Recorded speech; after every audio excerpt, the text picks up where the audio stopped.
Good morning and welcome to BLIXX All About Horses and Their Care, where our motto is companionship, care, and commitment. Happy New Year to everyone. This is our first show of 2015. Our show today is actually called Horses, Shelter, and Maine Law. And to talk about and help us understand what Maine law and the rules are with Maine law regarding shelter and horses is our special guest today, Mr. Liam Hughes, Director of Animal Welfare for the state of Maine. Hello. Hi, Liam. Thank you for coming down from Augusta today. Oh, no problem. I appreciate it. It's so nice to meet you in person. So can you give us a little bit of background about yourself and how you got involved in animal welfare, what you do? Well, we're going to go backwards in time, and in about 2011 is when I took over the animal welfare program here in the state of Maine, which basically regulates all the animal shelters in the state. We also have 6 humane agents that patrol the state that help with inspections, but they also do cruelty investigations. We do the dog licensing program for the state for all the dogs, and we also do some Help Fix Me vouchers, which is also low-cost spay and neuter. Prior to that, I was director of the Washington, D.C. Animal Control for the Washington Humane Society. Prior to that, I was a shelter manager in Cheyenne, Wyoming, at the Cheyenne Animal Shelter. And prior to that, I was an animal cruelty investigator, animal control officer in southern Jersey, and I worked for 2 different counties and 4 different towns. So it was always pretty challenging. And one thing I've realized from traveling cross country that no matter where you go, everybody has pets, and they all have a lot of the similar problems. So that was going to be my next question. I was wondering if with all these different places that you've been to geographically, Wyoming is so different culturally. Is that fair to say, from Maine, from New Jersey, from Washington, D.C.? Well, between Washington, D.C. and Wyoming, it is a big difference because you're talking about a very urban area, and then Wyoming is a very wide open space. There are more antelope in Wyoming than there are people. Yeah. So, but, for the most part, I tend to find that Wyoming and Maine actually do have a lot of things in common except for trees. There's a lot more trees here in Maine, but the people are very nice, kind.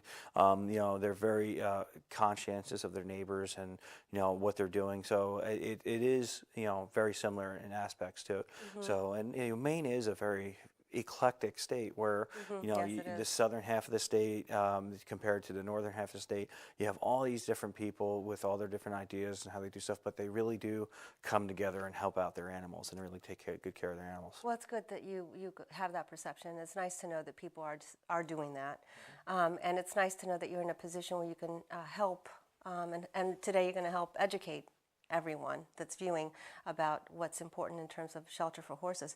Can I just ask, where were you born? Where were you? Where did you grow up? Originally in New Jersey, right outside of New York City. And that's got to be a tough place sometimes for animals. Well, we're also going. I hate dating myself, but we're talking late 70s, early 80s. Yeah.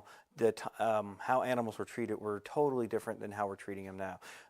New research, Wonderful. New ideas, all new things have come up since then. So now we've learned from a lot of our mistakes. Animals are getting a lot far better treatment. We're no longer really talking about euthanasia rates for dogs and cats in animal shelters. We're talking about the live release rates. These are how many animals that are walking out the door. And the state of Maine, our live release rate for dogs and cats is in the upper 80% range. So there's a lot of animals that are being helped. Yeah. So, and this is something. These are trends that are going on all over the country. Yes. So, the times have great. really changed for animals, That's in wonderful. a good way. So that means that people are changing too and becoming more empathetic.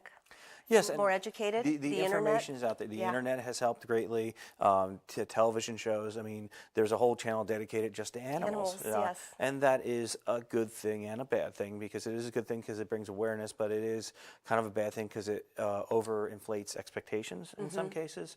And some of it is mostly done for ratings these days. Oh, yes, and that's a shame. Right, and with the internet, there is a lot of information out there, but people really have to make sure that they're getting correct information, because there's also a lot of bad information out there, and there's also a lot of opinions out there. Yes, so they can be dangerous. Yes, so you have to be very careful, because if everything was true on the internet, I would be a French model. So, and we want to make sure, again, people are looking into and double checking the facts they're getting. So just because it's on the internet doesn't mean it's true. Yes. Okay. Well, that's really good and very important information. There are resources. When people look on the internet and they see resources, they should know whether that person's a veterinarian or if that person's a PhD, what kind of experience they have. All of that's very important. But if it's just written by somebody, it doesn't mean that that person doesn't know what they're talking about. But you have to at least be able to tell people what your experience and knowledge is behind a statement that you make and be able to back it up, which is what we're trying to do on this show. So, pets. I've forgotten to ask my last guests about their pets, and if they come back, I'm going to ask them. But do you have pets? I belong to a dog named Blazer, who's a boxer. Yeah, he's a boxer. That's a cute way of He's a putting boxer it. pit bull mix, and he adopted me a little over 10 years ago. Oh. He came to the shelter. I was helping. And which manage. shelter was this that you? This was a Beacon Animal Rescue all the way down in New Jersey, and Okay. it was all volunteer shelter, and we were taking animals that weren't able to be adopted out through the county shelters, but they were still needed a little bit of work. And when my dog showed up at shelter, he was a handful. Yeah, I Nobody's bet. ever told him no before. He was kind of mouthy. He liked to jump on people. Yeah. So with a lot of help from the volunteers there, a lot of help from my friends, we were able to work with him, train him, and actually he became a therapy dog where we used to go to schools and teach animal That's safety. wonderful. Became a very good ambassador Yeah. for the breed. For the breed. Right. Yeah. So, and right now he's retired, and he's at daycare right now, sleeping on a big warm blanket, so waiting for me to come home. Well, I'm sorry that I didn't know that you had him, because I would have asked him to come on the show, and I think you would have been welcome right here with our little mascot horse, Susie. If your fireplace would have been on, he would have been in front of it. If you ever come back to us, I'll invite your dog too. All right. Thank you for telling us about all of that. Now, we're going to talk about shelter, horses, weather, and let me just start off by saying that this is the middle of January, and we've had a share of challenging weather with the wet and the wet and dry. We had snow. I don't know what happened with you, but we had a lot of snow, and then we had rain. It warmed up, and then we got a real frigid wind, and everything iced over. So for horses standing or animals standing around outside, that would be difficult. So we're going to cover all the seasons and talk about all that. But do you want to start talking about Maine law first? All right, and Maine law, we cover the basic needs of the animals, and the responsibility of the owner is by law to provide proper food, water at all times, proper shelter for the animals, make sure they have proper veterinary medical care. So these are the things that the animals have to be given by law. So when we look at the shelters, we want to make sure that they have something that is a constructed shelter with a waterproof roof, and it has at least 3 sides. And these are for horses? These are for horses. Okay. And there's similar things with dogs as well, too. If we have Okay. Arctic breed dogs that are outside, we at least want to have a shelter that's waterproof roof, and That's the good animal to can know. get in Yeah. out of the wetness, because all the animals do need someplace dry to get to. As you were mentioning before, snow, Right. rain, wind, mud to Right. ice right away. So But if their skin gets wet, right? Dog skin, horse skin, your skin, people's skin, right? it's all It's very similar. You want to be able to have it so the animals can find a way to somewhat dry out. There are a lot of different breeds of horses. Some do pretty good outside in the Yeah. winter weather, but still, by law, you do have to have a shelter for the animal, and the animal And that's a good should have thing, the yeah. ability to use it if he chooses to. And most animals, especially with these Arctic plunges we've had over the Yeah. past couple of weeks, would probably use the shelter to get into. Yeah, So- well, that's instinct, right? Right. And they're very smart, and Right. instinctually they'll go in Right. if they have that available to them. So yes, the owners just have to basically make sure that they're providing some sort of shelter. Okay. Now there is some confusion with the shelter rules, because there are people that have barns that will turn the horses out during the day while they're cleaning and mucking and get the animals some exercise. But in the pastures, they might not have a shelter available. Yeah. So that's okay, because there is a management plan in place for these animals.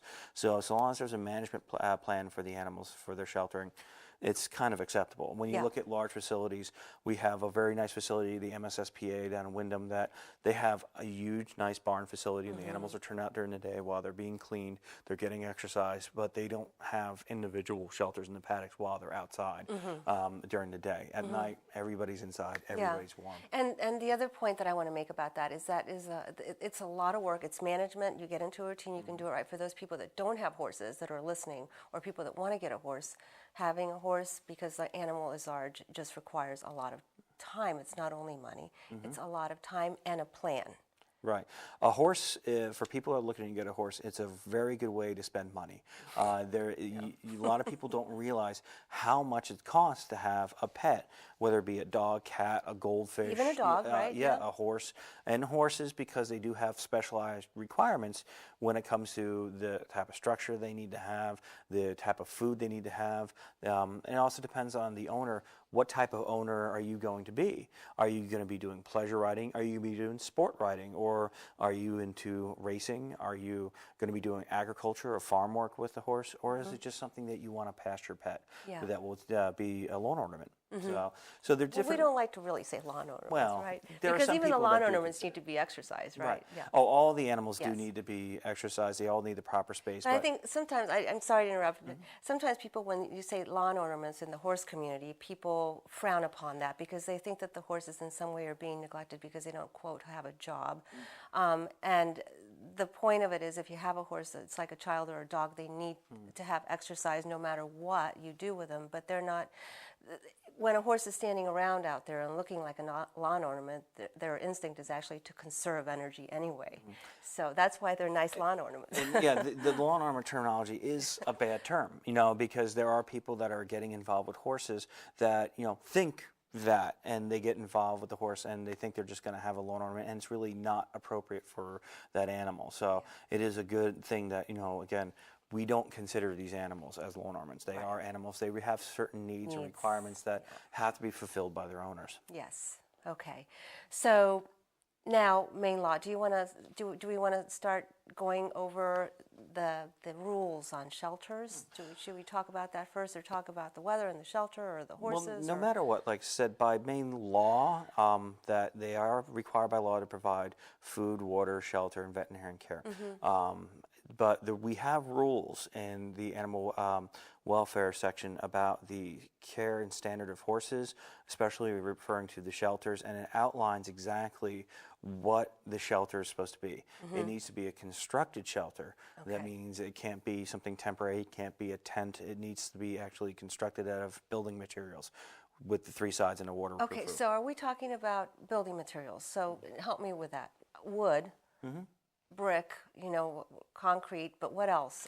Tarp? I think it's one of those things. Think about it like the Three Little Pigs. Yeah. You been a have while. the one. Well, you have one built out of straw, one yeah, built yeah. out of twigs, one There you built out go. of bricks. So That all makes we find sense. out two of those building materials were substandard. So Yeah. in that story, same thing kind of goes for the horses and all the animals in general. You Yeah. want to use building materials that will stand up during the weather. And there are probably people in your community that have had horses or have built things in their community that can tell you what will stand up through the winds, through the rains, through the mud season, through everything that happens, because the seasons in Maine alternate where we'll have these really great spring and fall days that are really comfortable. Then we'll have really super wet and soggy and humid hot days in the summer, and then we will be like it is today, very crisp, cold, wet and soggy because of all the snow and ice and slush. Yeah. So you need something when you build it that's going to be able to stand up to all that.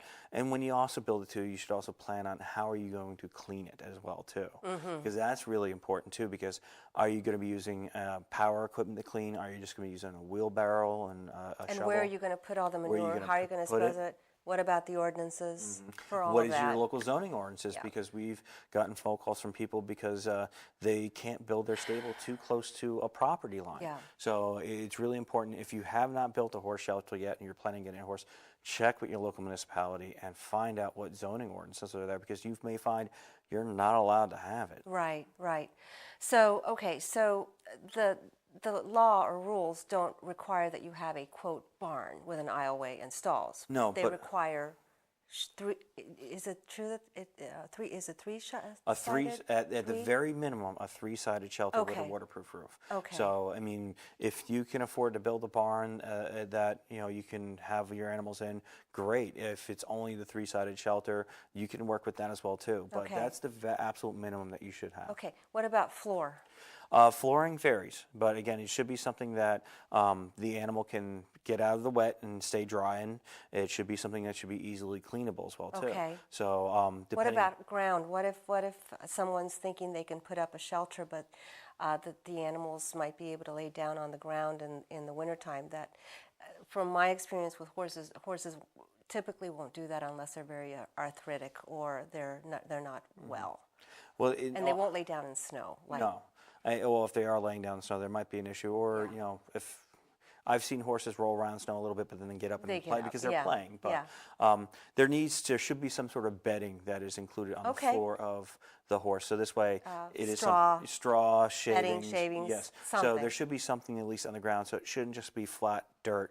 There should be something that if the animal does choose to lay down in it, it is something that might be able to help retain some body heat. Right, and with good drainage. Good drainage is always really important. Okay. Because think about with horses' feet. I mean, you wouldn't want to walk around in wet socks all day long. So, and that's would be the equivalent. Would be, you know, if your horse is standing in muck and mud and doesn't have a dry place to get out of it, it'd be the same thing as you standing in cold, wet socks all day. And it's also, I like to add, very unhealthy for the skin.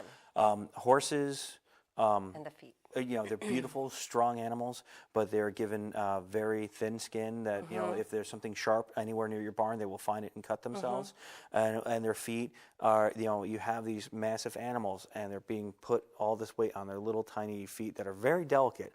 So, and they need specialized care. So this is why it's really important that people do have a relationship with a veterinarian and a farrier that can help maintain these animals, which is adding to the costs of housing these animals and having them on a regular basis. Right, right. Now, in the rules, is there anything about depth? How deep a shelter should be in order to house, you know, if somebody has 2 horses and they're going to put up a shelter, it's not written into the rules how big that shelter needs to be, except to say that. No, but it has to be comfortable for the animal. It has to be the appropriate size for the animal. You can't build a shelter for a Shetland pony and then expect to be able to put a Clydesdale in it. So, and even the normal breeds, the regular breeds, the average breeds, some horses are really, really big and some horses are small, like the little Arabs versus the big warm blood horses, for example. I mean, it's a big difference in horse. Right. So you, as a potential horse owner, really need to take into account the needs of the horse and what you can provide to that horse as well. So, you know, if you only have a certain amount of space, that a Clydesdale would not be able to lay down in if he chose to lay down. But, you know, a smaller horse would be able to do it no problem. Then you should probably stay away from a large Belgian or Clydesdale. Right. So it really depends on what the owner's abilities are able to handle. Okay. And I'm not sure if this is part of what we're really discussing, but should we also say that that flooring needs to be cleaned if the animals are going to the bathroom there? Definitely. I mean, part of the laws for animal welfare is that they have to be in a humanely clean environment. Yeah. That means they should not be standing waist high or knee high in waste. That they should be trying to clean it out on a regular basis. And I know there are some management plans that allow for a certain amount of compacted waste to help as an insulation factor, but if it is messy, if it is sloshy, if it is not dry, then that's something that needs to be addressed, and you know, a dry, clean place has to be provided for the animal. And then in addition to the fact that urine, the byproduct is ammonia, and that's very harmful not only to us but to the animals if they're standing there breathing it, even if they're outside in a shelter that's open like that. Those fumes are very powerful. Right, and we actually, our humane agents have readers that we can bring into houses and facilities that can measure the amount of ammonia in a house. And that's interesting. We are required to have, you know, specialized masks that go into certain houses that hoarding facilities, or we've even been to barns that have had that really bad ammonia smell too. So we would be required to wear safety equipment to go into certain places if it was that bad. Okay. So it is something to be very, very aware of, that, you know, if you don't have the proper drainage, if you're not managing the waste of the animal, you're going to cause not only your animal health issues, but probably yourself as well too. Right, right. Well, I know a lot of people, when it comes to building shelters, they might have to decide about the story of the three little pigs and what kind of materials to use, and nothing is inexpensive. No. It's going to cost, but if you're going to have that horse, it's going to cost a lot to maintain that horse anyway, and to feed that horse. So that should be one of the things that you budgeted for. When you build a structure for your horses, you're probably going to be building paddocks or putting fencing up, and fencing never stays where you want it to stay sometimes. Sometimes you might have local wildlife, because horse fencing does nothing to stop a moose. So you're going to have to put that into your budget as well too. How do you repair the fencing? How do you make repairs to the roof if the wind blows and rips something out of your shelter? There are so many things that you need to take account for, and have a little something budgeted aside if you had to make repairs. Yeah, and it's continuous. Every day you have to go and just take a look and check, because something could happen even if you have the simplest of situations. And if something doesn't happen with the situation, it's going to happen with the horse. I've seen groundhogs destroy barns because they will burrow underneath and they will, undermine the support structure, and it's unsafe for the barn or be anything to be in the barn because it's not holding its weight anymore. All those little critters.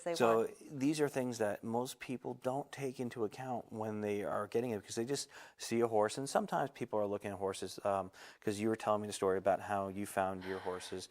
They want to help an animal. They want to be able to save that animal, and they might have the means to do it right then and there, but they also need to have some long-term plans for the horse. What are the long-term plans? What if this horse is too old? What kind of long-term care is it going to need? Is there any end-of-life planning that they're going to have for it, where, okay, the horse will live out until it can't live anymore, and then we'll make arrangements with the veterinarian to help us euthanize the horse and then compost it, or do something with it to, again, ease its suffering. To make sure very that important. It is very important that people make those arrangements too, and that goes for any pet they have, whether it be their dog, their cat, their goldfish, their alpacas. So, they need to have these plans in place. Be proactive. Yes. And do that.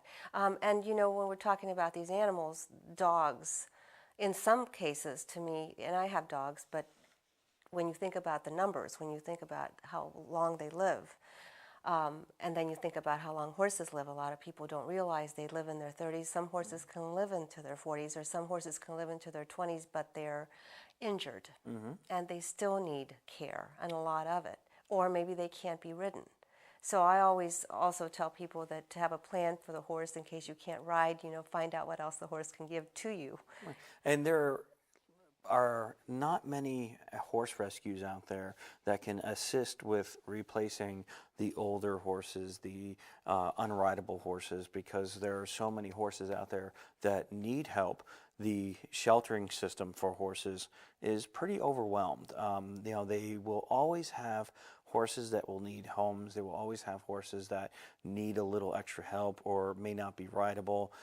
So we rely heavily on our shelter partners that specialize in livestock and large animals and horses to help us with a lot of that. But they've seen a lot of activity over the past couple of years where it's been very hard to place horses in homes. It's been very hard to find alternatives for a lot of these guys. And they're trying very hard. You see it all the time. You see it on the internet. You see it on Facebook. You see it everywhere. People are trying to find. It's heartbreaking because I have what I call my horse ghosts from all the barns I've been in and all these years that I've spent wondering what happened to those horses. So our philosophy is easy. You keep your horse, and then you don't have to worry about it because it can be a very heartbreaking thing. But in the meantime, you've got to figure out how to pay for it and not have yourself go under. And as you said, too, the horses could be a 30-year commitment. I don't want to say investment, but commitment is a better word. It is a commitment. It is a responsibility. And for about 30 years, you're going to be having this animal that you're going to provide food and care for. That could run you anywhere from $500 to $1,000 a month to care for. And we're also getting older as our horses age. Right. And so it gets a little bit harder. Right. So there are people, even with exotic birds like parrots, will live up to 80 years. Wow. A friend of mine had one of them. Her mother passed away. The bird was willed to her. So having these types of plans for your animals and making sure that you know what you're getting into before you get into it.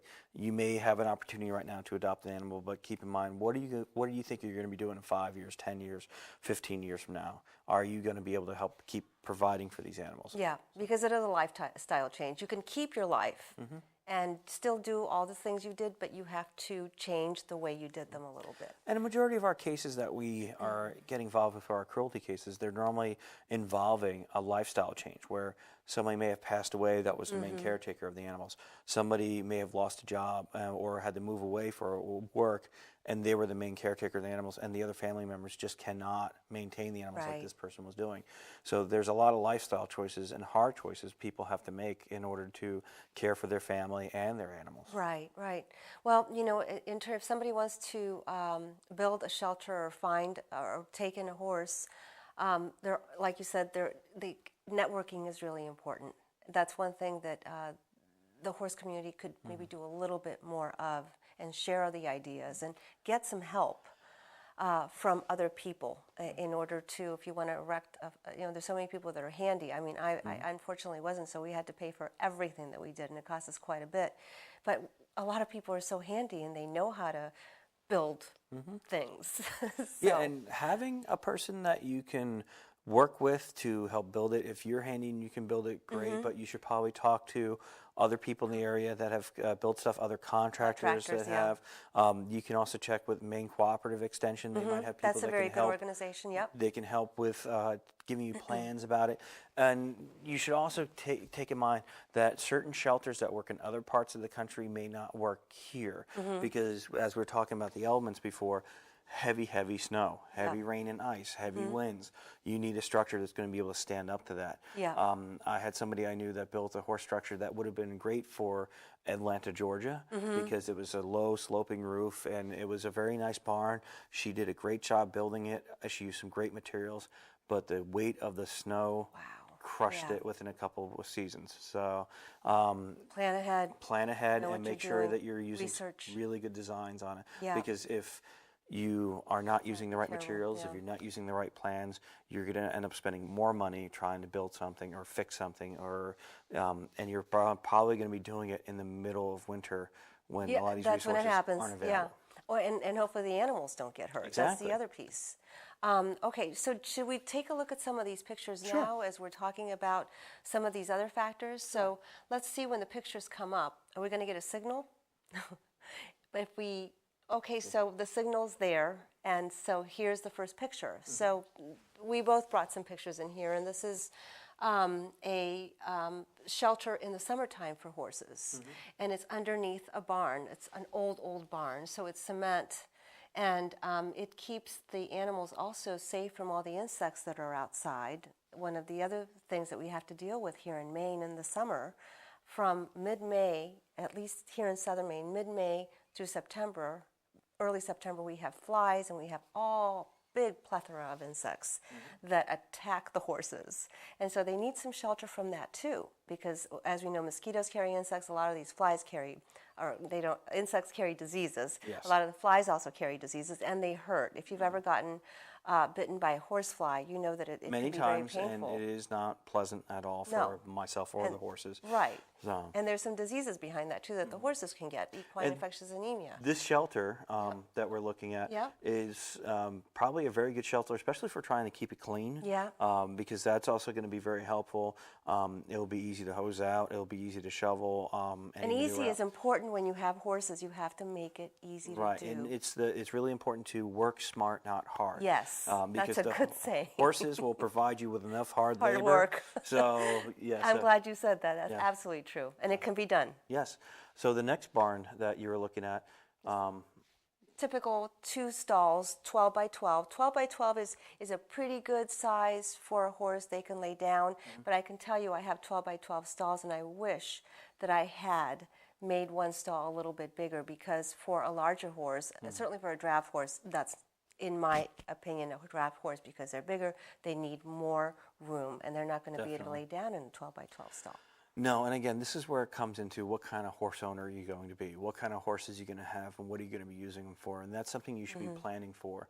And some barns like this, you may be able to do a little remodeling inside where you might be able to open a stall up or shut one down a little bit more. So that's, again, if you have the money, if you have the time, if you have the construction skills, these are all things you can do. But if you're going to be building them and leaving them for a while, you want to plan ahead about what size horses you're going to have in there and making sure that you have the right space. And sometimes that's even hard because you start off with two, and in my situation, one of my horses died, so I got another horse, and he was much bigger. And so I planned, but and he's in good shape, but still sometimes you don't know what you're going to end up in. If you go smaller, it's always easier, and even if you get a smaller horse, maybe that's easier in some ways, but then you have to do fencing because that smaller horse can get out from the fencing you had from the horses. So it's always something, and there's always a plus and a minus to everything, right? Yes. Okay.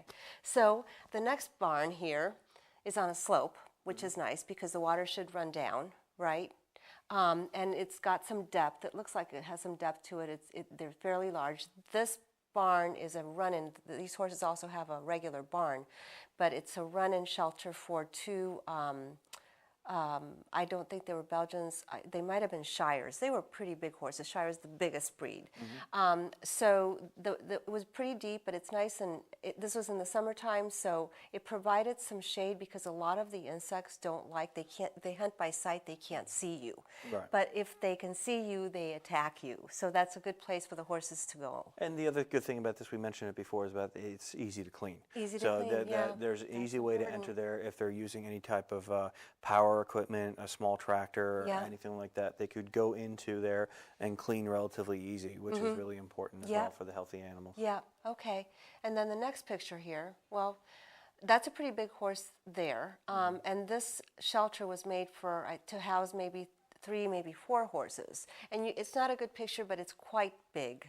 It had a nice floor. It had, I think it was a dirt floor. And that meets all the standards because you need to have something that's appropriate size for the size of the animal. And that shelter there looks like it will fit that horse perfectly. Yes. And probably another horse as well, very comfortably. And I can't tell from this picture, but I'm sure there's more on the other side of that fence as well, too. Yes, yes.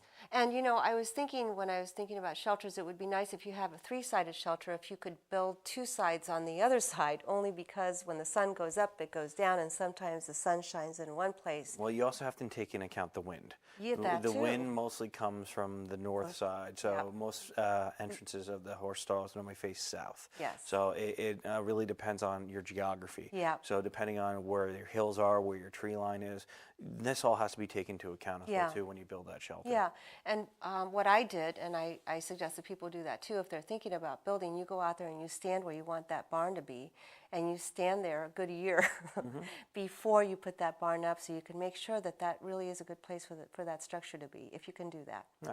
And if you're building a structure, you should basically realize that you also need to get out there as well too. So you shouldn't be putting it someplace that's hard for the humans to get out there. So, yeah. So yes, this is a nice looking shelter from the outside, and I know you have another picture when it shows the door open. Yeah, and you can't even see it from the outside, but in the next picture, the horses can go in and out. So they can go inside and stay out of the elements, or they can go outside. And I do see a lot of barns that are like that, where they'll have 2 entrances for the horse. Freedom to the horses. One on the inside, one on the outside. So, and it gives them more options for the owner as well too about how to handle and move the horses around. Right, So. and then the owner, if you're like most people and you have a life besides your horses and you have to work and you have a lot of obligations, like you said, you have to make it easy and smart. And if you can give your horses some freedom, that takes away from your worry about wondering what they're doing or where they are because you can't get home to take care of them. And it's something you need to do with them. Exactly. Okay. And then the next one is just a picture that I took of a pretty barn. Not everybody has these barns, but this is ideal. It's a solid structure. It's not going to fall down with the wind. The roof is solid. The snow is actually insulating the barn. These horses actually have little run outs where they can go out if they want to get out of their stall, which is actually very nice for them, and they can get in. And this particular barn, a lot of these horses are inside, like mine are inside, unfortunately, a lot of times in the summer because of the elements, because the insects are so bad. And as you said on your here that the air should be allowed to circulate. Yeah. Ventilation is important because in the summertime you want to make sure that air can move in and out because the heat might just get trapped in there, and that would not be helpful for you or the animals while you're working in there. Right. And also you want to make sure the heat can stay in there in the wintertime. So you have to make sure you plan that out accordingly with your insulation, the type of materials you're using. Right. And the other thing I want to mention there is that I had read that sometimes people, in order to try to make a structure to keep the warmth in, they wrap it in some kind of material, and that's not a really good thing to do because you don't have any ventilation. You have the carbon dioxide that the horses are breathing out, and then you have the ammonia, and you have all those smells that are very unhealthy for the respiratory system. And you should be opening those doors and letting that air change anywhere you go, even in your house. Exactly. You can, yeah. Yeah, I mean, even in the wintertime, your house is still taking in fresh air. Yeah. So otherwise, it would get kind of stale. Stale environment. Yes. Yeah. Okay. And then I think this is just another picture of that same barn, but it's just a nice situation. If anybody can do that for their horses, the horses appreciate it. And then we have another picture there. Well, there's a horse that, he's a big horse. He's a Belgian. So they've got a big enough stall for him where he can lay down comfortably. Horses, sometimes if they roll, they get stuck against a wall. And a lot of people don't realize that horses do lay down. Yeah. They do like to roll over. They do like to scratch their back on the ground. So having that ability to do that is really important for a horse. Yes. So we want to make sure that, when you're building a horse and what kind of horse owner are you, what kind of horse are you going to get, are you going to be able to provide that space for the animal? Because that looks like a nice, warm, dry spot for him to roll on. And look how comfortable he is. Yes. Yes, very happy horse. And this is, in retrospect, I wish I had done this. It's a nice idea. This is something that I see on my house that I have. It is basically a Cape Cod style house with a 2-car garage. Yep. And at the very other end of the garage, we have a small barn. Now, I don't own a horse. I work too much, and I know I couldn't afford to have one on a regular basis. So, you can come and see mine. Yes. But the people that built the house before me built it so they had 2 horses, and there was enough room on the side of the garage how they built it. So the hay loft is above where the cars are, and the hay will drop down on the side where the horses are. Right. And it's all one big garage. Yeah. So it's actually very convenient because at this time of year, all I have to do is walk through my garage if I had something in there. Yeah, and it also allows you to see your horses more often because even if you try to get out, my barn is only just a few yards away, but those few yards, every time I go out in the wintertime, 365 days a year, I have to dress for the weather. When it's -5 out, difficult. it makes it a little bit more challenging. So if you can open the door and go into your garage, and if anybody can do that, you have to check the ordinances. And there's a lot of things that you have to check out, but that is, I think, an ideal situation, and they're really part of the family right there. Yes, and you make it convenient for you to go in there and to work with the animals. Yeah. All your supplies are between the garage, the stable, on the side of the garage, or up in the hay loft that you have the rest of the hay. So, it makes things a little bit more convenient when you have it attached to the house. Yeah. You just have to be careful about tracking in any manure. Oh, sure. Yeah, but we have to do that anyway, Yes, right? so- And that's one thing snow's good for. Yes, it is Clean very off our good. boots. Yes. Okay. Okay, this is a run-in shelter. What do you think of that? It's a little hard to see, but it looks Yeah. like a very good shelter. There's, I believe, an ATV parked next to it, which could be used to help clean it out. So, these types of shelters are very good. It's attached to the garage as well. Good roof. Yeah, it's a good roof. Looks solid. Allows drainage off the roof. It looks like it can hold up against the winter. So these are some nice designs that people have figured out what works in their area, what works in their costs. Yeah. And these are all facilities that are in very good repair. Yeah, and try to do it right the first time. Exactly. And don't scrimp in places where you shouldn't because you're going to Exactly. pay for it later. Okay, next is This is another a little structure. typical run-in. I Nice. mean, this is meets all the state Maine standards where it's a 3-sided shelter. It looks like it has a nice waterproof roof. This picture looks like it was taken in the spring, with all the mud and everything. But I know. so long as that, what's inside there is dry, that the horses can at least get out of it. Get out of the mud, get right. out of the wind. Yeah. That is a totally appropriate shelter for them. Yeah, yeah. So that's a good one. And this is a barn. And, there's all kinds of barns and all kinds of colors. The idea behind the structure is that it works for your horse and that it's safe. Safety is paramount. And it can be an old barn, but you have to make sure that you keep fixing it. Yes, and that's a little bit, we have a program called the Shelter Me program at the Boulder Correctional Facility, where we have 4 horses, and the barn we're using there was originally used for pigs many years ago. So when it was cleaned out and revamped, it was made space for 4 horses and all the hay that they need. So it does not look like your typical barn. So it basically looks like an old shingled house on the side of the hill. So, yes. And those 4 horses you were telling me, those are rescued horses? Right. These horses are part of our Shelter Me program, were animals that were seized by the state of Maine through whatever reason that we had to get involved because the owners couldn't care for them anymore, or there was cruelty case involved. So we took them into our care, but because of certain medical conditions, the horse rescues we work with were not able to find placement for them or try to get them adopted out because, again, there are so many horses out there that are in need right now. So we have a really good program working out right now with the inmates at the Boulder Correctional Facility where they can work with the horses, learn about horses and their care. The inmates are rewarded by finding out there's something more that they can care for and be involved in. And it's part of their transitional program as they're being released. So and that might change their lives. Exactly. They might find they end up wanting to be with animals more. And many of them probably never even been around a horse. Right, and the horses that we have there, we just brought one there with, and again, I'm not a veterinarian, but diagnosed with wobbly knee. Yes. So there are other spine issues and injuries that these horses will never ever be ridden. But at the facility they're at now, they are getting really good care, through the inmates and the staff at the prison. They are being worked with and socialized, and they're great here. And they're still available for adoption, but we require special things if they were to go to a home. And and I have to say just that horses are here for more than us to ride. Horses can be wonderful companion animals, and to be very honest, if you take a horse for a walk, like you take your dog for a walk, which I know many people do this every day or every other day, it benefits you as well, and it benefits the horse's cardiovascular system. Many times they're not doing anything but standing, so you move them and you help yourself too, and it's a time where you can de-stress. And if you didn't have the horse, you wouldn't have gone out. And the stall you're showing right now, that pretty much looks a lot like our stalls at the Shelter Me program. So it's a nice size stall. It looks like it's easy to clean. The horse looks like he has plenty of room to lay down if need be, and it's good protection from the elements. Yes, yes. And same with this one, right? Ample move the room around. You have some good bedding down there underneath.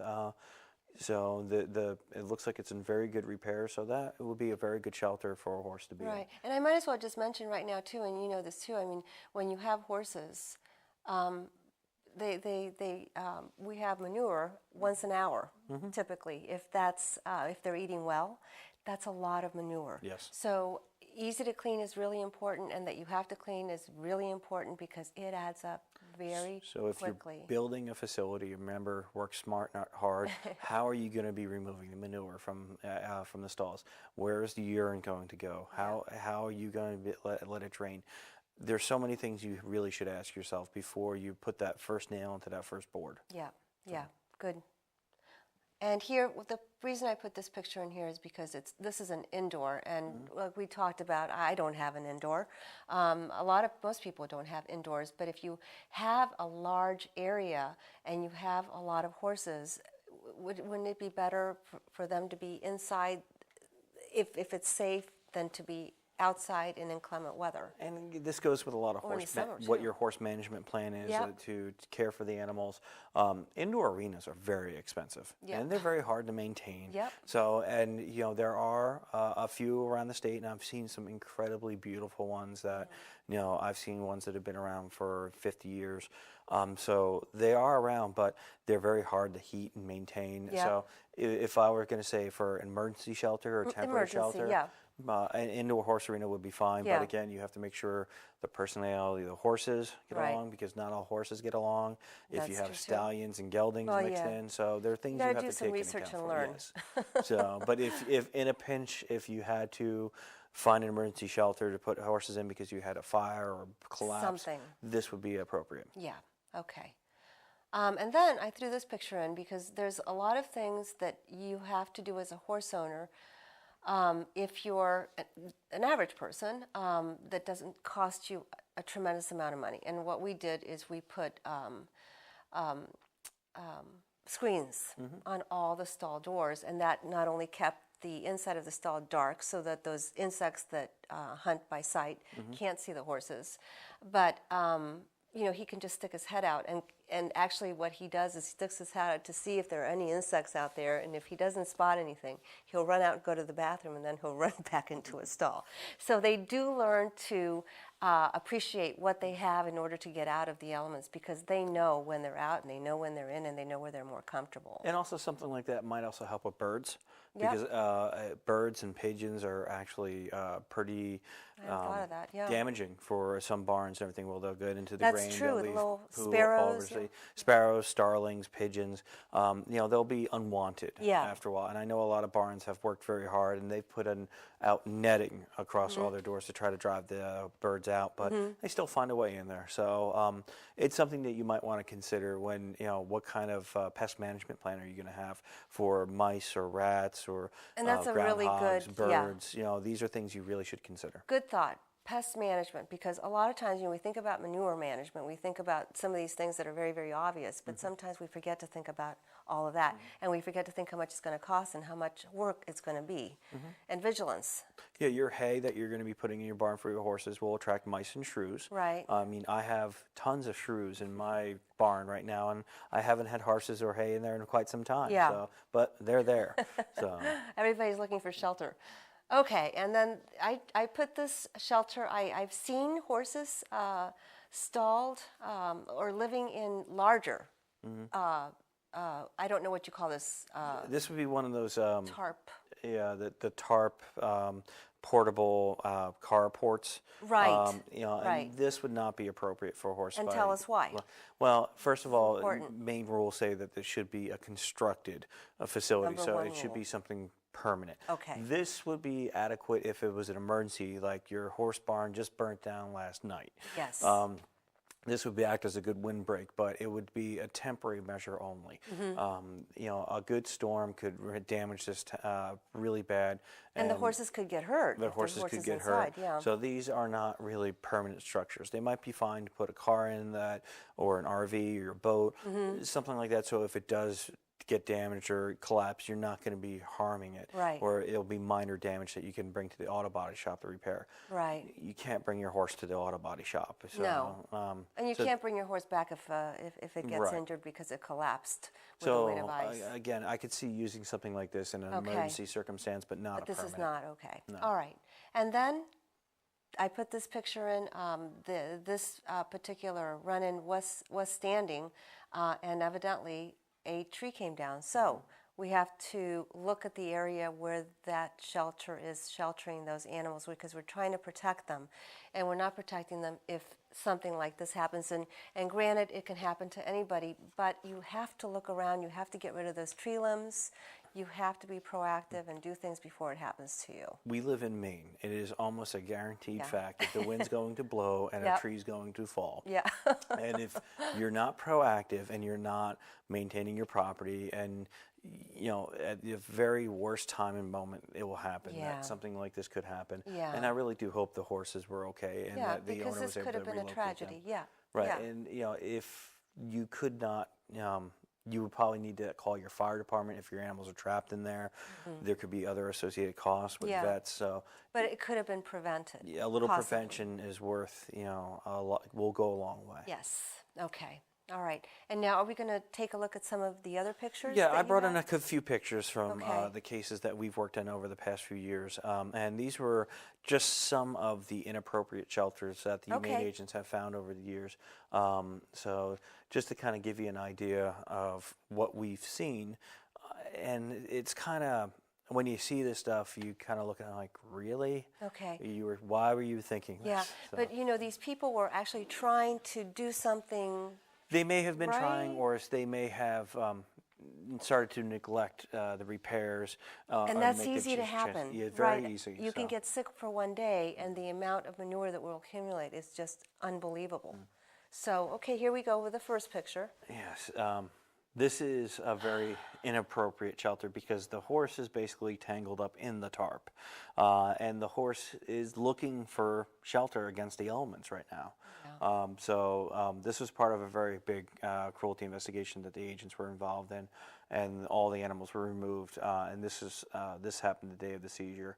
So, but this was inappropriate for not only because again inappropriate for the shelter of the animal, but also could cause injury to the animals. Oh, sure it So- could. And the animal could get startled or scared, panicked, Exactly. and then you have a bigger problem than Right. you So started right off now, with. I mean, this horse is tangled up in that tarp, and again, just trying to get out of the wind. Yeah, So. yeah.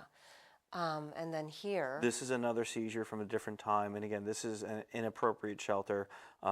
Again, you can probably see from the foreground there's a lot of waste, but the people were trying because the bathtub was there for the horse's water source. Yeah. But again, we need a three-sided shelter to protect the animal from the elements. As you can see from two of the sides, it's a chain link fence, so built onto another facility, and again, not easily cleaned out. So this is one of the reasons that the horses were taken out of there, because the inadequate shelter that the people were not willing to provide. Right, right. Well, even when it comes to cleanup is huge if you have a horse, and if you don't like to clean up and pick things up, pretty much continually, you need to think very carefully. But when you have to go out in the wintertime and get a shovel and shovel out the manure that's accumulated in all the ruts that we have in the ground, and you have to do that because if you don't do that, then by the time everything thaws out, you're going to have so much manure that it's going to be overwhelming, and the horses shouldn't be in that anyway. Those aren't clean conditions, so you have to do it every day, and you better get some help, get your family, get your husband. Get friends, there are people that you can hire to do this on a regular can. basis that help maintain your stable. And But your, if you your have barn. a family and you have children, it's very good for them to learn how to take good care of animals. Exactly. Yeah. And this is another example of basically neglecting the facility. And as you can see, the stall that he was in has basically fallen down around him. High winds, weather, and this is something that has gone on for a while and may have been out of the public view, might not have been able to have been seen regularly. So, but then when somebody does call with something like this, the humane agents or the animal control officers will go out there. They will try to educate the people about what is required for the animals. Most of the time, this time of year especially, we're getting a lot of bad shelter calls, and we're sending the animal control officers, the humane agents out to try to talk to the people to find out what is available for them to find the appropriate shelter for the animals. How can they make the appropriate repairs? How can they basically make the animal's life a little bit more comfortable until more permanent repairs can be made? And we'll give them a timeline to try to fix that and make sure the animal is in good shape. When we start getting involved in doing seizures, that pretty much means that all avenues have failed. Right. That we've given them a reasonable amount of time to make those corrections and make the fixes, but they just have not been able to do it, or they just don't care to do it. Yeah. And that's when we start getting involved. Right. And to me, as a horse owner, in a way, that would be a time where a seizure would be done where you know that finally that animal is going to be safe. Right.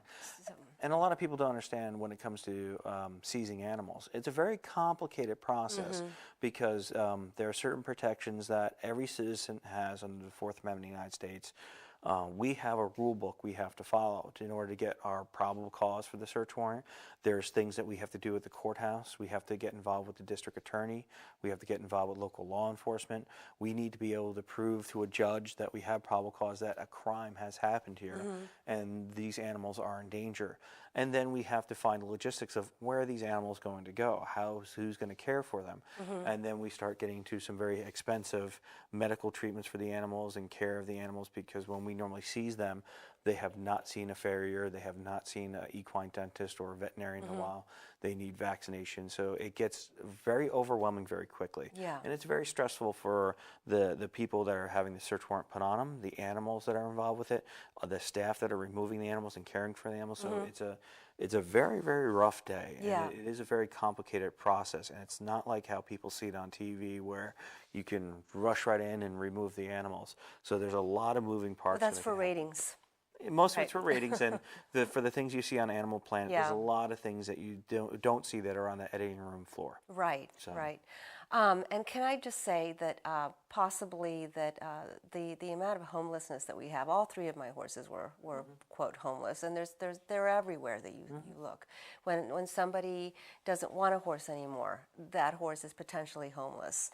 We don't know where that horse is going to be, and perhaps we have a lot of horses being bred too that keep being thrown out into the world, and so it's just adding to that problem. Exactly, and the horse world itself is a mystery to a lot of common people that don't deal with the horses, and it's confusing because even people who are in the horse world don't really know about certain aspects of it. Where you might have somebody who does Western riding and they have a certain style, they have a certain group of people they work with, they may not understand or know what's going on in the standardbred world.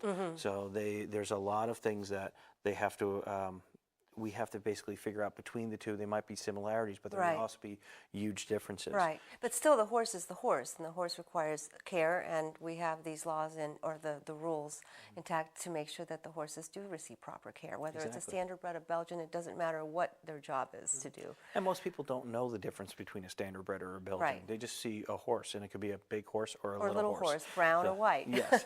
So the common Sometimes person, it's that simple. Yeah. A lot of times common people driving down the road, they don't understand what's going on. In the summertime, we get a lot of complaints of people calling because they're driving down the road and they see horses laying in the field and they think the horses are injured. The horses are just rolling around having fun sometimes and enjoying sunbathing. Or sometimes getting the bugs off. Right. Sometimes they found a way of rolling the bug off. Right. So there's a lot of things that the general public just doesn't understand about horses. But it would be a good idea if they have questions to check with their local horse rescues. They can always call Animal Welfare Program if they have questions or if they want to know where there's a local horse rescue.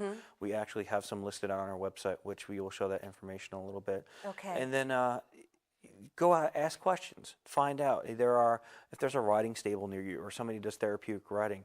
Go ask some questions and try to find some information if you're curious about it. Yeah, and ask a lot of different people and then get all that information and put it together. Right, and you may find that your lifestyle, you may not be able to have a horse right now, but you might be able to be an excellent volunteer at a horse rescue or a therapeutic riding center. And that's a great way of finding out. It's a great way to find out what it's going to take to really care for a horse, what it's going to take to really maintain it, and what can you do. Can you be up at the crack of dawn every morning and work on this animal throughout the day, work on it at night when you get home?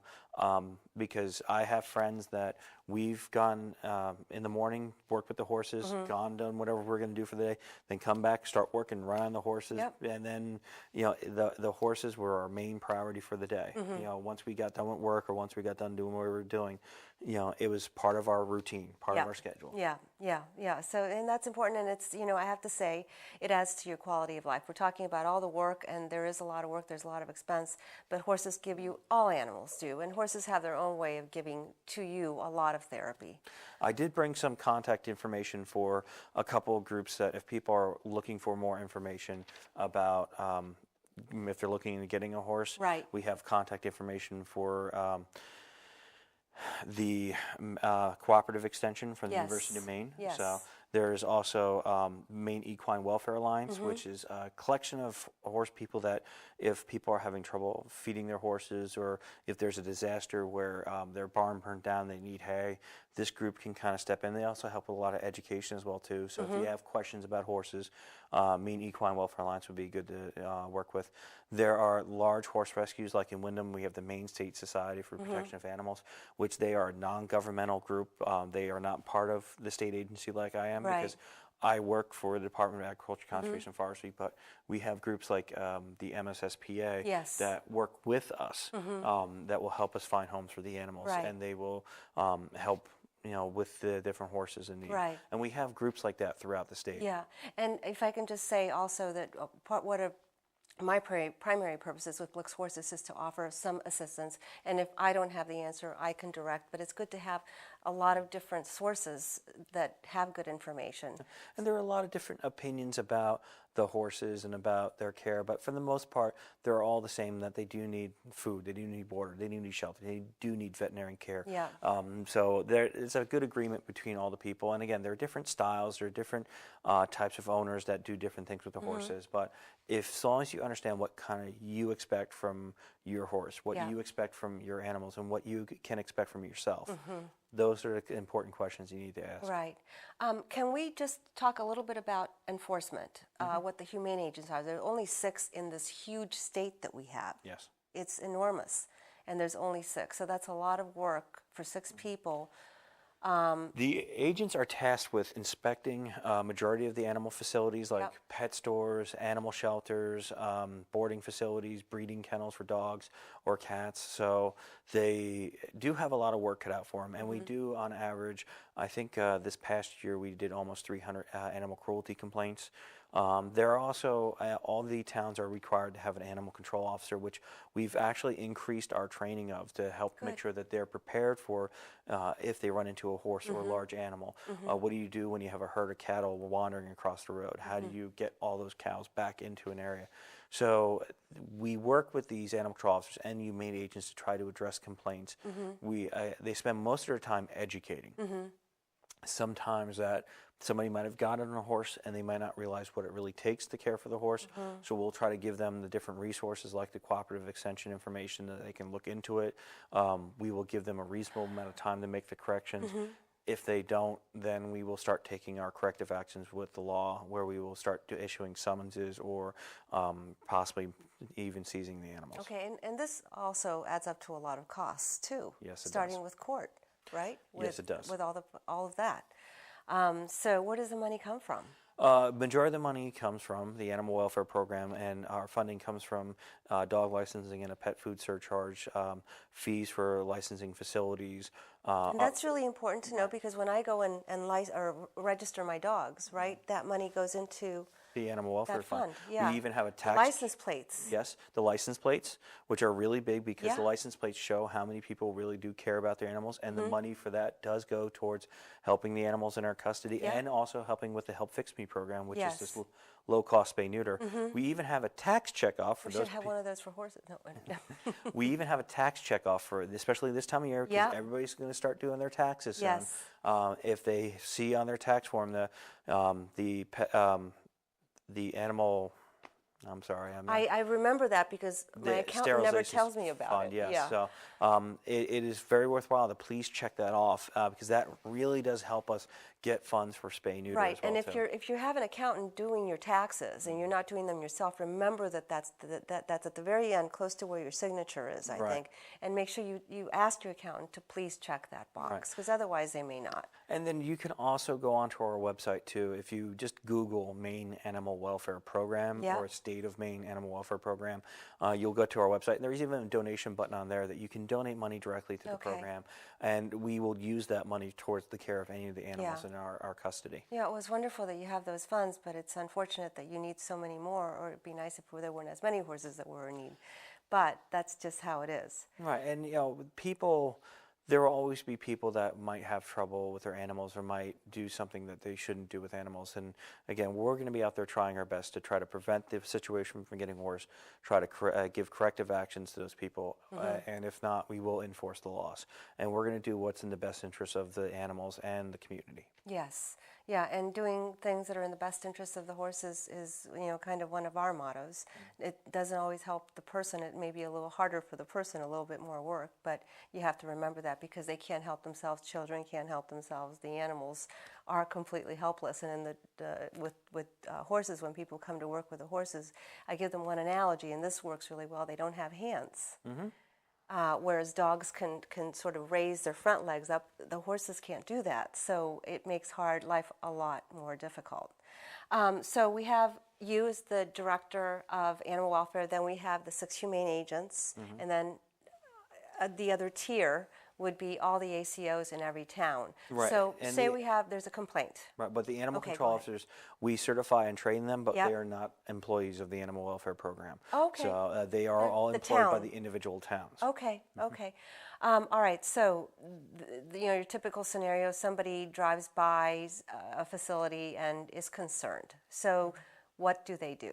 First stop will probably be call your local animal control officer, because Okay. chances are your local animal control officer might know what's going on out there. He might have already received complaints about it. Okay. So he might have already addressed it, but he might not know there's something new going on there. So it's worthwhile to talk to the local town officials first, whether it Okay. could be the animal control officer could be one of your selectmen, could be the town manager, or one of the local law enforcement if your town has a police department. So check with your local community leaders first, the town office, your local animal control officer, and see what's going on out there. If these are somebody, maybe it's your neighbors, maybe there could be a lifestyle change that they could Right. be having some trouble with. Right. And if the animal control officer of the town needs help, they might call us. Or if the town might not have anybody available, people can call the state, and we will work with the town or try to get a humane agent out there. Again, we only have 6. Right. And we have, again, almost 300 calls a year for cruelty investigations, plus 500 inspections. So we just don't have Yeah. a lot of time. And some investigations can happen really quickly overnight where we're removing animals. Other investigations we have could last over 2 years. So it varies from case to case, Yeah. depending on what we find. Yeah. Now, if somebody doesn't know who their ACO is, or didn't hear the beginning of the program to know that it stands for Animal Control Officer, can they just call the police department? Would that be maybe their first call if they're very concerned? They can call their local police department if there's a concern, because law enforcement officers sometimes do get involved in animal control issues or animal cruelty issues. If they have somebody available that's trained in it, it's a good place to start, unless it's an emergency, unless something is dying or going to be hurting somebody or hurting themselves. Try not to call 911 unless it is an absolute emergency. If you have a local number for non-emergencies, call that number instead. Yeah. Call your local town office as well too, if you have that number handy. Try to make sure you have these numbers available ahead of time. Okay. I wanted to just mention one other thing. I remember years ago, someone mentioned, I think this particular person, he was a professional, but he also had horses. And we were talking about people that don't know, that are interested, but they don't know. They're just lay people. You either have horses and you understand horses, or you don't. The majority of people don't. There's only like 8% of the population with these horses. So you drive by and you see like the horses rolling, and they're concerned because they don't know and they don't have that information or education. And they call and make a complaint, and the police officer arrives at this person's home. Well, to me, that would be a great time to educate not only the police officer and let them know everything's okay, but also reach out to those people and say, you know what, this is what happens with horses sometimes. Sometimes rolling can be a bad sign, but in this particular case, they were okay. Instead of becoming irritated that somebody noticed something, because horses are out there, they're Right. outside, people are going to see them. And if they're wondering, it's, I think, better to try and help them understand rather than to get upset with them. Right, and most of the animal control officers I know, because they are the community's resource for animals, they will go out there, and again, they won't know these people most of the time. When the humane agents show up, because again, they're all over the state, we don't know a lot of these people, but we go up there and it's like, hi, how's everything going? Yeah. We start conversationally. Is there a problem with your animals? Tell me about your animals. What's going on with them? That's the one thing about, if you ever want to start a conversation with somebody, ask them about their pets. Yeah. So, and they will tell you everything you need to know about them. So we will work again, try to find out, because we've had plenty of complaints where people will all complain that the horse has no shelter, but when you look at the back of the property over a slight hill, that's where the shelter is, and Yeah. that's where the water is, and that's where all the food is. Right. So there could be things that people might not see from their vantage point. Yeah. So, but if they do see something over time, Right. where it's, the horse was out there this fall and he was nice and Over fat time and is healthy. important, but, yeah. you notice now, like, all right, the horse is really thin now. Yeah. And he doesn't seem to be moving around much. That's something that you should definitely call Right. and try to get the local animal control officer out there, or local law enforcement, or even an animal welfare agent Yeah. to go and take a look and see what's going on, because you might find that maybe again lifestyle changes were number one issue for the horses not being fed enough. Maybe they ran out of money, so Right. we'll try to get in touch with Maine Equine Welfare Alliance to get Yeah. a hay bank set up for these people, Yeah. to help them until they can get back on their feet a little bit. Right. So Yeah, that's a really good thing. There was a presentation that I had with horses, and it was called Taking a Closer Look. Because sometimes what you see, if it looks nice, it may not be. If it doesn't look nice, everything may be fine. But you have to take a closer look, and you have to do it over time. And there was an instance I remember where this lady, and she was familiar with horses, but she used to go by this particular barn pretty often. And in the summertime, the horses wouldn't be out, and she got very concerned because the horses weren't out. And she was going to call the local ACO. But it turns out that the woman was keeping the horses in because the insects were so bad that they were very happy to be in their stalls. They had the fans on and the hay. So things aren't always what you think, but it's always good to go and look and ask questions, and, Right. and that's all right. And if I can just reiterate, and I think you agree with me, that the shelter, I mean, the horses have a great window in the spring and the fall. I mean, maybe we have a few weeks there where they can lay down on the ground, where there aren't any insects, when they don't have to worry about the snow and the frigid weather and the ice and all of that, and the footing's okay and they can run.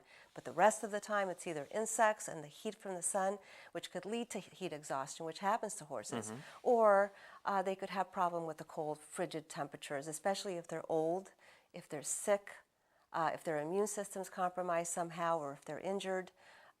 There's a lot of different things, and you have to take into account the individual, just like you would with a dog or a person, right? Pretty much. Did I say that? You do have to take into account a lot of stuff. Your abilities to take care of the horse. You have to Yes. take into what the horse's needs are, because maybe a 5-year-old thoroughbred's needs are going to be different than 30-year-old Belgians. Right. You're going to have to take into account your geography, about what your property looks like, about where the wind's coming from, where Right. where the water is, where the water drains on your property. Right. So there's a lot of things you kind of have to take into account, and Yeah. taking a step back and looking at everything, the 10,000-foot view, Yeah. it kind of will help you every now and then Right. to reevaluate it. With horses, I always call it the fantasy. Mm-hmm. People, sometimes they'll get pulled in by that fantasy, and that's a mistake. That they're going to be running down the beach along the rainbows Without a and, helmet and, yeah, the hair flowing and Fabio's riding next to them. So yes, a lot of people do have that misconception of what their pets could provide them. and Right. everything. But the best thing to do is, again, try to keep a little realistic. Try to talk to other people in the area, and don't be afraid to say the word no sometimes. Yeah. Sometimes I can't do it. you just can't do it, and Yeah. that's totally acceptable. Well, like I would like to have another dog, but I can't. Mm-hmm. Okay. So anyway, thank you. I think, do you have anything else that you want to add?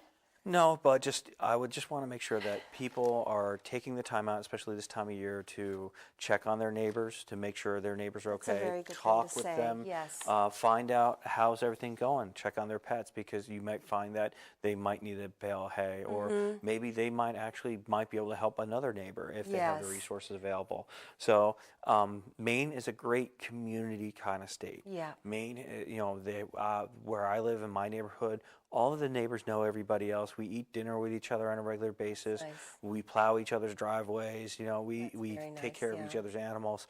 So that's one of the things I really do appreciate about the state. I Yeah. know not everybody gets along with their neighbor, but it's good that Find common ground. if you find some common ground, and if you find that your That's neighbor might true. need a little help, Yeah. then you can start making some phone calls and try to Yeah, help them out. yeah. Okay, well, thank you very much for coming down. Should we introduce, what is it, Flat Stanley? Flat Stanley. If the camera can take a look, I asked Lima if it would be okay to put Flat Stanley. My cousin from California, Erin, and her daughter Isabella have this as a school project. So they sent Flat Stanley from Los Angeles, and he arrived in time to do the TV show. And Stanley and I were talking about the show, and he's been having some good adventures, and he's looking forward to the next leg of his trip. Well, this is like the other side of the country, right? Yes. But I told her he sent him the wrong time of year. But we're going to try to have some fun with Flat Stanley. And for those people that don't know, I think it was a billboard that fell on him or something fell on him, and he's now flat. So later on, we're going to put him on my little horse here, Susie. Okay, so thank you very much for joining us. We have some really good shows coming up. We have a show where we're going to talk about the horse's future. It's a series, actually, where we're going to discuss making the will and all the different things and options that you have if your horse dies, how to prepare for that. We're hoping to also have a director for one of the local horse hospitals here to talk about all the care that is available if it's affordable. And many, many more shows. We're going to also have a show on exercise, how to get into shape to ride, not the other way around. And so don't forget to check out our website and like us on Facebook and check out our site. That's where we do a lot of postings. Thank you for joining us. I'm your host, Gabriella, saying goodbye, and don't forget to enjoy your horse, care for your horse, and keep your horse. See you next time.